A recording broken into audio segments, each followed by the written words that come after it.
Hey, welcome back to the anime review. This time the anime will be Always a Catch, episode 2. So after the first episode, I didn't know if I was going to like the first prince so much. I think his name is Renato. So yes, I didn't think I was going to like the first Prince Renato so much because he seemed kind of stupid. But apparently in this episode, it kind of shows that he's actually smarter than what people think he is. Like how he tricked Eleonora. It turns out that he was only spending time with her so that he can find out that her father was robbing people with money. Also, he wanted to call off their engagement with Ida because he knew that his little brother Placido, the second prince, was in love with Ida and she was in love with him. So that he wanted them to be able to get together because Ida's father only wanted her to marry the crown prince. So that if he's not the crown prince anymore and it goes to his brother, then everything will be fine. So that was his whole game plan. And it turns out that one of my predictions was right, that Renato, the first prince, didn't see Ida for so long and that he didn't know what she looked like because he barely spent time with her. That he just remembered that she had blonde hair, so he just confused her with Maria. Yeah, so I think I like all the main cast of this show. I even like the first prince's aide, because after that last scene, that's after the ending song, that last scene that happens, that comes up, like that aide made me laugh. That was funny. I did not expect that scene to happen. So this whole episode is about Renato and Maria spending some time together and building their relationship, so they get to know each other a little bit better. And I find that it's kind of nice seeing that Maria actually helps out the first prince, Renato, because he can't really sleep because he's all stressed out with all the jobs he has to do, with all the responsibility he has on his shoulders. And then he says he has a hard time sleeping at night. And then she gives him she shows him like a method that helps her go to sleep.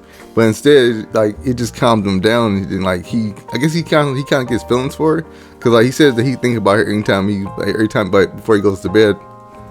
So Maria is spending time with the first prince, and Eleonora finds out about this, and she tries to kidnap her. Well, she actually does kidnap her, and she actually has her hostage in a storage shed, I believe.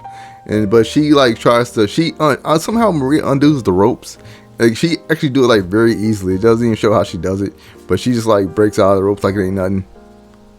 But even though she gets out of the rope, somebody's waiting for her outside the door, so they grab her again. But what they don't know is that the prince, he already knows that she's missing, so he goes looking for her.